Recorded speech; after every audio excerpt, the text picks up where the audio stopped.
Hello friends, hi, ఎలా ఉన్నారు? Today recipes paneer kaju curry. ఇప్పుడు తయారీ విధానం చూసేద్దామా? Let's start. ఇప్పుడు స్టవ్ ఆన్ చేసుకుందాం. ఒక కడాయిలో చెక్క, లవంగ, యాలక్కు వేయించుకోవాలి. ఇప్పుడు ఒక బౌల్లోకి ట్రాన్స్ఫర్ చేసుకోవాలి.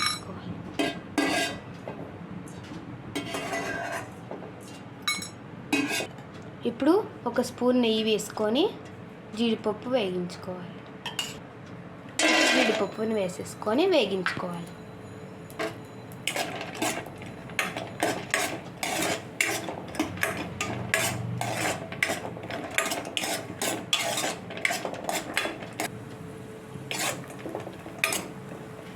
ఇలా కలర్ వచ్చేంత వరకు వేగించుకొని ఒక బౌల్లో షిఫ్ట్ చేసుకోవాలి.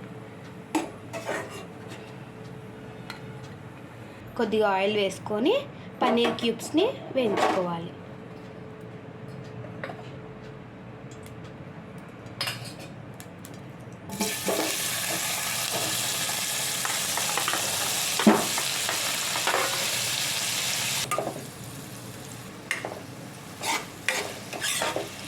ఇలా వేగించుకున్నాక బౌల్లోకి షిఫ్ట్ చేసుకోవాలి.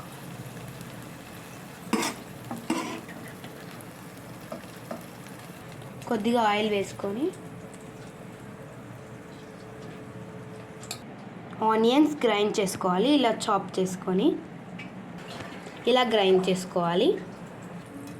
కొద్దిగా ఆవాలు, కొద్దిగా జీలకర్ర. ఇప్పుడు గ్రైండ్ చేసుకున్న ఆనియన్ పేస్ట్ని వేసేస్తున్నాం.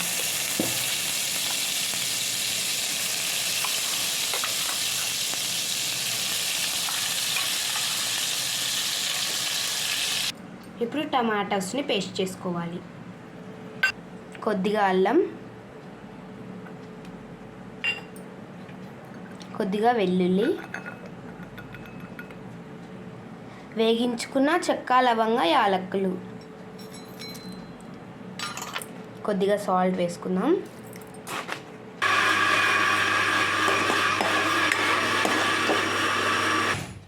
ఇలాగ గ్రైండ్ చేసుకోవాలి.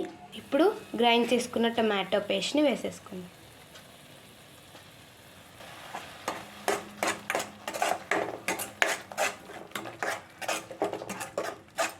ఇప్పుడు నానబెట్టుకున్న జీడిపప్పును గ్రైండ్ చేసేసుకోవాలి. ఇలా పేస్ట్ చేసుకోవాలి. కొద్దిగా పసుపు, ఒక స్పూన్ కారం, ఒక స్పూన్ ఉప్పు, ఒక స్పూన్ గరం మసాలా,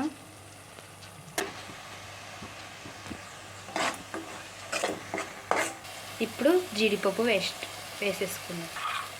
ఇలా పేస్ట్ వేసేసుకొని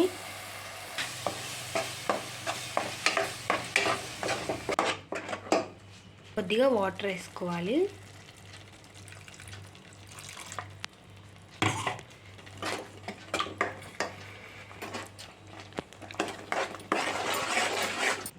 ఫైవ్ మినిట్స్ మగ్గించుకోవాలి.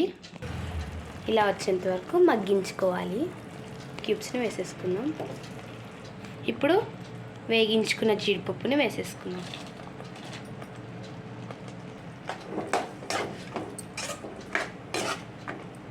ఇలా కొద్దిసేపు ఉడికించుకోవాలి. వేడి వేడి కాజు పన్నీర్ కర్రీ ఈజ్ రెడీ. ఇప్పుడు కొద్దిగా కొత్తిమీర వేసేసుకుందామా?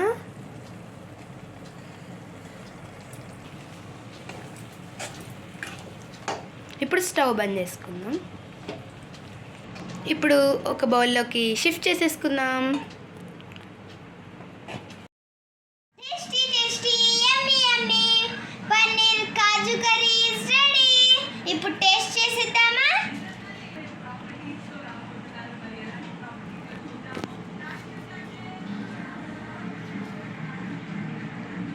Wow, super taste. మీరు కూడా ట్రై చేసి కామెంట్ సెక్షన్లో చెప్పండి. Bye friends, thank you for watching. Please support friends. Thank you for watching. Bye bye friends.